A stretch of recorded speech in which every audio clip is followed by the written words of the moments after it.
Assalamualaikum warahmatullahi wabarakatuh. Perkenalkan, saya Absama Imuna. Di sini saya akan menjelaskan tugas individu mata kuliah Audit 2, program audit untuk PT Bakri dan Brothers pada periode 31 Desember 2020.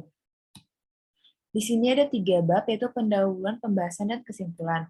Yang pertama, sejarah KAP. KAP menurut SK Menkyu nomor 43 garing KMK 017 garing 1007 tanggal 27 Januari 1997 telah diubah dengan SK MK Menkyu nomor 470 garing KMK 017 garing 1999 pada tanggal 4 Oktober 1999 menjelaskan KAP adalah lembaga yang memiliki izin dari Menteri Keuangan sebagai wadah bagi akuntan publik dalam menjalankan pekerjaannya.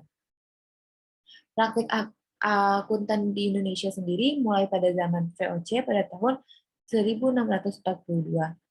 Perkembangannya pesat setelah Presiden meresmikan kegiatan pasar modal pada tanggal 10 Agustus 1977, yang membuat peran akuntan dan laporan keuangan menjadi penting. Sekarang di Indonesia berdasarkan Direktori 2008 yang disusun oleh IAPI, terdapat 425 kantor akuntan publik di seluruh wilayah Indonesia. Kemudian, kantor akuntan publik yang bekerja sama dengan perusahaan asing sebanyak 40 kantor akuntan publik. Kantor akuntan publik sendiri memiliki tanggung jawab yang besar, sehingga penting bagi auditor yang bekerja di akuntan publik memiliki independensi dan kompetensi yang tinggi. Lalu di sini ada profil KAP yang digunakan oleh PT Bakti dan Brothers, yaitu KAP Kantor Akuntan Publik Y. Santoso dan rekan industri akuntansi yang ukurannya perusahaannya memiliki 50 sampai 200 karyawan. Alamat KAP-nya sendiri ada di Jalan Raya Duri Kosambi, RT 6 RW 1, Duri Kosambi, Kecamatan Cengkareng, Kota Jakarta Barat, DKI Ibu Kota Jakarta, dengan kode pos 11750. Di sini ada sejarah PT Bakri dan Brothers Tbk. PT Bakri sendiri berdiri pada tahun 1942 oleh almarhum Haji Ahmad Bakri. Perjalanan ini diawali dengan kisah usaha niaga sederhana yang kemudian berkembang dan setelah itu terus tumbuh selama lebih dari 75 tahun. Bakri sendiri bergerak di bidang usaha investasi atau divestasi, mengukir berbagai prestasi dan mengantarkan perseroan ini menjadi salah satu korporasi terkemuka di Indonesia. Pada tahun 2014, diperkuat kembali pada tahun 2019 melalui anak usaha dan perusahaan afiliasi. Perusahaan perseroan telah menetapkan strategi dan fokus bisnis pada industri manufaktur, infrastruktur, dan portofolio investasi sebagai pilar utama usaha. Strategi ini dilakukan untuk memperkuat usaha serta memperoleh pendapatan secara kesinambungan, sekaligus merespon peluang yang terbuka, luas, dan sejalan dengan rencana pembangunan nasional yang berfokus kepada pengembangan infrastruktur. Lanjut, di sini ada struktur organisasi PT Bakri. Yang pertama, Dewan Komisarisnya. Pada Dewan Komisaris, yaitu Komisaris Utama dan Komisaris Independen, yaitu Pak Sutanto, Komisaris Independen Firmansyah, Komisaris Armansyah Yamin. Lalu direksinya sendiri, Direktur Utama dan CEO-nya ada Anindya Bakri, Wakil Direkturnya ada Ardiansah Bakri, lalu Chief and Officer-nya ada Okdar Penderian, lalu Direkturnya ada R.A. Serida Mayanti, Direkturnya ada Amri Aswono Putro, Direktur atau si finansialnya ada Roy Hendra Janto M. Sakti, lalu direkturnya lagi ada Dodi Taufik Wijaya. Lalu perusahaan Bakri ini sendiri bergerak di bidang usaha investasi atau divestasi. Lalu di sini ada pemegang saham perusahaan, yaitu pada tahun 2020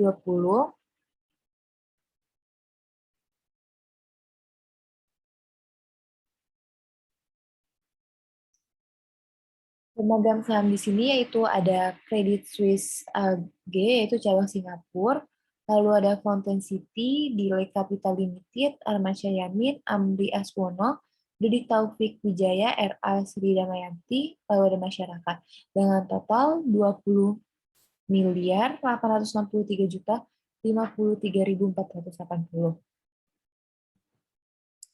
Lalu di sini ada komposisi Dewan Direksi, yaitu Direktur Utama dan CEO-nya ada Anindya Novian Bakri, Wakil Direktur Utama ada Anindra Ardiansyah Bakri, Direkturnya ada Roy Hendra Janto M. Sakti, Direktur yang kedua ada A. Amri Aswana Putro, Direktur yang ketiga ada R.A. Sri Damayanti, lalu yang keempat ada Direktur Dudi Taufik Wijaya. Di sini lanjut kita masuk ke definisi audit. Auditing adalah pengumpulan dan evaluasi bukti tentang informasi untuk menentukan dan melaporkan derajat kesesuaian antara informasi itu dan kriteria yang telah ditetapkan. Audit harus dilakukan oleh orang yang kompeten dan independen. Ini menurut Arens, BKK 2015.22.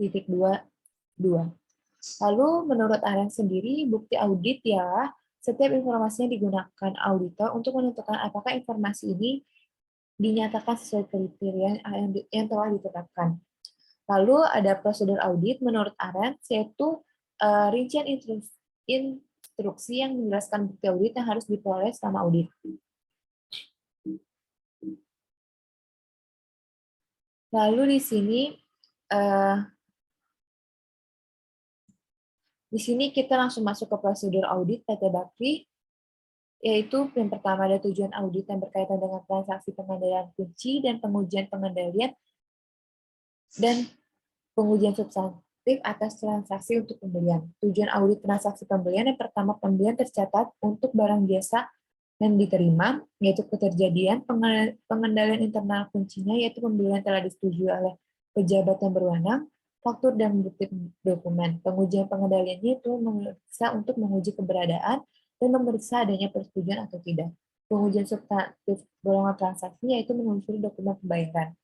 Yang kedua ada transaksi pembayaran sudah dicatat akurat, yaitu perhitungan dan jumlah yang dikeluarkan secara internal. Pengujiannya yaitu pemeriksa adanya verifikasi internal, lalu menyiapkan bukti pengeluaran kas untuk pembayaran barang. Lalu ada transaksi pembelian yang terjadi telah dibukukan atau kelengkapan. Di sini order pembelian bernomor untuk tercetak dan dapat ditanggungjawabkan oleh penggunanya. Lalu memeriksa kedudukan penggunaan laporan penerimaan barang, menelusuri file pelaporan ke jurnal pembelian. Yang terakhir yaitu transaksi pembelian dicatat pada tanggal yang benar, tanggal diverifikasi secara internal, memeriksa adanya tidak verifikasi, lalu membandingkan tanggal laporan dengan fakta penjualan tanggal jual jurnal beli. Yang kedua yaitu tujuan audit yang berkaitan dengan transaksi pengendalian kunci, pengujian, pengendalian, dan pengujian substantif atau transaksi untuk pengeluaran kas. Di sini yaitu ada pembayaran kepada penerima barang yang telah terjadi, pembayaran disetujui pada tingkat kewajaran tepat, memeriksa adanya persetujuan, lalu menelusuri dokumen pembayaran. Yang kedua yaitu pembayaran kas yang ada di bank telah dicatat, dokumen pembayaran disetujui dan telah dipranomori, lalu memeriksa dokumen persetujuan, dan merekonsiliasi pengeluaran kas pembayaran dengan pengeluaran kas di bank. Lalu ada transaksi pembayaran yang telah dicatat secara akurat, perhitungan dan jumlah yang dikeluarkan telah diverifikasi secara internal, memeriksa adanya verifikasi, dan menyiapkan bukti pengeluaran kas untuk pembayaran. Nah, terakhir ialah transaksi pengeluaran kas untuk pembayaran telah diklasifikasikan dengan benar. Klasifikasi akun diverifikasi secara internal, memeriksa indikasi internal, lalu membandingkan klasifikasi ke arus operasional. Lalu yang di sini ada tujuan audit yang berkaitan dengan saldo pengujian atas rincian saldo pembelian, yaitu pembayaran seperti terdaftar pada schedule dan pengeluaran kas telah di-foot dan benar sesuai dengan arus kas perusahaan atau detail tie-in. Lalu prosedur pengujian atas rincian saldo umumnya, membuktikan schedule akan di pengeluaran kas dan arus kas perusahaan. Lalu pembayaran seperti terdaftar pada pengeluaran kas sudah akurat, mengkonfirmasi pada pihak perusahaan lain yang bekerja sama. Lalu ada pembayaran telah diklasifikasikan secara tepat dan pengeluaran kas, pengujian atas klasifikasi yang tepat sebagai bukti adanya pembayaran, lalu pembayaran yang ada telah dicatat dalam neraca atau kelengkapan, yaitu memisah akun tersebut dengan pengeluaran kas, bukti, dan arus kas. Lalu yang kedua ada tujuan audit yang berkaitan dengan saldo pengujian atas rinci saldo untuk pengeluaran kas. Yang pertama ialah pembayaran seperti terdaftar pada schedule dan pengeluaran kas yang telah di-foot dan benar sesuai dengan arus kas perusahaan atau detail tie-in yang membuktikan schedule akan pengeluaran kas dan arus kas perusahaan. Yang kedua yaitu pembayaran seperti terdaftar pada pengeluaran kas sudah akurat, melakukan pengecekan pada pengeluaran kas. Yang ketiga, pembayaran telah diklasifikasikan secara tepat, dan pengeluaran kas atau klasifikasi, pengujian atas klasifikasi yang telah sebagai bukti pembayaran, lalu pembayaran yang telah dicatat dalam neraca atau kelengkapan dengan memeriksa dokumen serta akun pembayaran pada fine. Lalu di sini ada tujuan audit yang berkaitan dengan saldo dan pengujian atas rincian saldo kas umum di bank. Yang pertama ialah kas di bank dinyatakan pada CALK yang di-foot dengan benar atau detail kekayaan, yaitu lalu prosedur pengujiannya memfoot daftar cek yang beredar. Yang kedua, kas di bank yang ada telah dicatat, yaitu kelengkapan, dan menerima pengujian konfirmasi bank. Yang ketiga, ada kas di bank yang telah dicatat secara akurat, yaitu menerima bukti pengujian konfirmasi bank dan bukti kas. Lalu penerimaan dan pengeluaran kas sudah dicatat dengan periode yang benar atau bisa batas dengan menghitung kas di tangan dan kas di bank pada akhir periode dan menyusuri cek yang beredar. Lalu tujuan audit yang berkaitan dengan saldo dan pengujian atas rincian saldo dan saldo instrumen keuangan, yaitu instrumen keuangan seperti terdaftar pada neraca telah di-foot dengan benar sesuai dengan CALK keuangan atau detail N, dengan membuktikan akun di neraca seperti deposit dan efek untuk dijual atas penambahan dan pengurangan. Lalu ada instrumen keuangan yang telah terdaftar secara akurat, mengkonfirmasi kepada pihak ketiga keakuratan yang telah diklasifikasikan secara tepat dan neraca, atau klasifikasi, yaitu pengujian atas klasifikasi yang tepat sebagai perdagangan, tersedia untuk dijual atau ditahan hingga jatuh tempo. Lalu yang terakhir ada instrumen keuangan yang ada dicatat dalam neraca atau kelengkapan dengan memeriksa akun tersebut ke dalam neraca. Lalu di sini ada program audit untuk pengujian pengalihan dan pengujian substantif atas transaksi pembelian dan pengeluaran kas pada PT Aneka Tambang.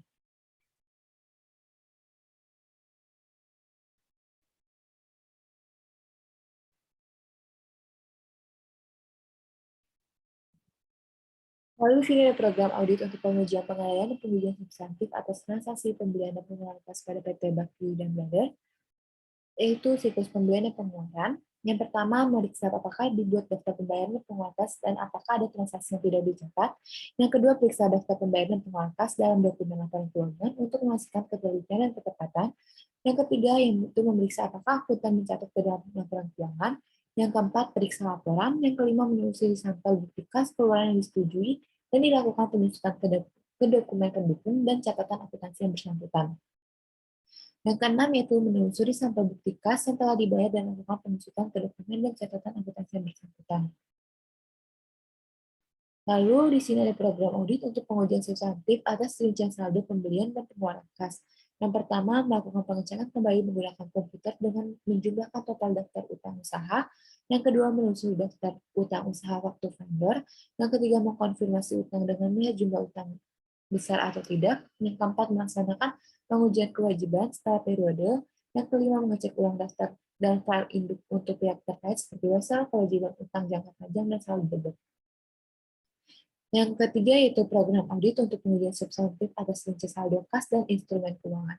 Yang pertama, mereview instrumen keuangan yang tercantum dalam laporan keuangan dengan memperhatikan kemungkinan tersedia untuk dijual, pertahankan, dan jatuh tempo.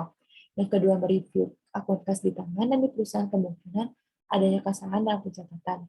Yang ketiga, mempertimbangkan apakah perlu dilakukan penurunan nilai kerugian. Yang keempat, memeriksa kebenaran saldo dicatat. Yang kelima, melakukan prosedur analitis dan melakukan tindak lanjut atas setiap perubahan dari tahun lalu yang signifikan. Yang keenam, melakukan full schedule untuk aktivitas investasi. Di sini bisa kita ambil kesimpulan bahwa diambil kesimpulan pada PT Bakti terdapat prosedur audit siklus penjualan dan penerimaan kas, di mana siklus tersebut telah dicatat sebenarnya dan wajar sesuai program audit yang telah disampaikan sebelumnya. Pada PT Bakti juga telah dicatat sesuai dengan pedoman akuntansi yang berlaku dan tidak ada laporan keuangan yang tidak patuh terhadap peraturan-peraturan lainnya selama tahun periode berjalan ini. Audit eksternal telah melakukan pemeriksaan atas laporan keuangan perseroan dengan opini audit independen adalah wajar tanpa pengecualian. Mungkin sekian yang bisa saya sampaikan. Jika saya terlalu cepat karena durasi, mohon maaf. Kurang lebihnya, Assalamualaikum warahmatullahi wabarakatuh.